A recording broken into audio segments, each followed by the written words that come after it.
दोन मिनिट करू स्टार्ट. मी डॉक्टर पंकज साळुंखे. आज आपण इथे जमलेलो आहोत बनावट शाळा आय डी प्रकरणाच्या संदर्भात पुढचा पार्ट समजण्यासाठी.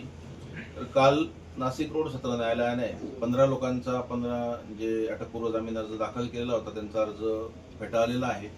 तर त्यात ते फक्त एका मिनिटात मी जे सत्र न्यायालयाने जी ऑर्डर केलेली आहे, माननीय सत्र न्यायालयाने जो काही ऑर्डर केलेली आहे ती ऑर्डर इतकी धक्कादायक आहे व इतकी भयंकर आहे.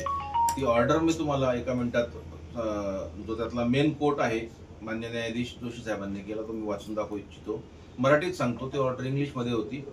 आणि एखाद्या देशाचा विनाश करण्यासाठी अणुबॉम्बची गरज नसते. त्या देशाच्या शिक्षण व्यवस्थेत खोलवर भ्रष्टाचार रुजवणेच पुरेसे असते. हा पांढरपेशी गुन्हा आहे. यात खोलवर रुजलेले कारस्थान समाविष्ट आहे. यात उच्च पदावर कार्यरत असलेल्या व्यक्तींना जर संरक्षण मिळाले तर पुरावे आणि कार्यालयीन पुरावे देखील नष्ट करू शकतात. त्यामुळे या सर्वांचे बेल रिजेक्ट करत आहोत. सर्वात महत्वाचं नाशिक सत्र न्यायालयाने अजून एक गोष्ट नोंद केलेली आहे.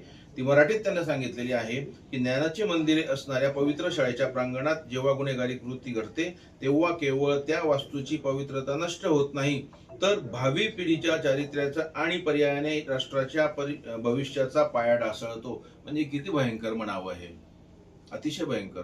आता सर्वात महत्वाची गोष्ट म्हणजे मी या सगळ्या प्रकरणाला आजपर्यंत मुंबई उच्च न्यायालयात दाखल केलं होतं इंटरव्हेन्शन, परंतु त्या ठिकाणी मान्य उच्च न्यायालयाची सुद्धा धावपळ सुरू असल्यामुळे ते प्रकरण बोर्डावरती येत नाहीये.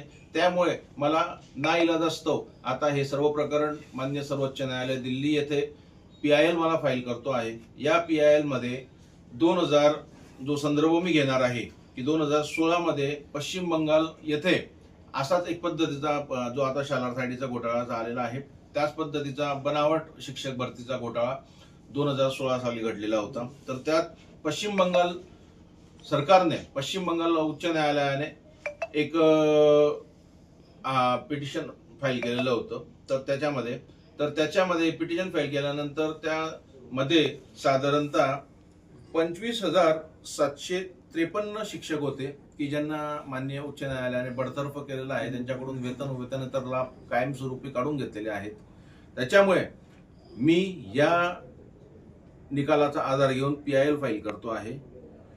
त्यानंतर जेवढे शिक्षण अधिकारी आहेत त्यांच्या बाबतीमध्ये सुद्धा आजपासून त्यांनी जितकी ताकद लावायची तितकी ताकद लावावी. माझी त्यामध्ये काही अडचण राहणार नाही.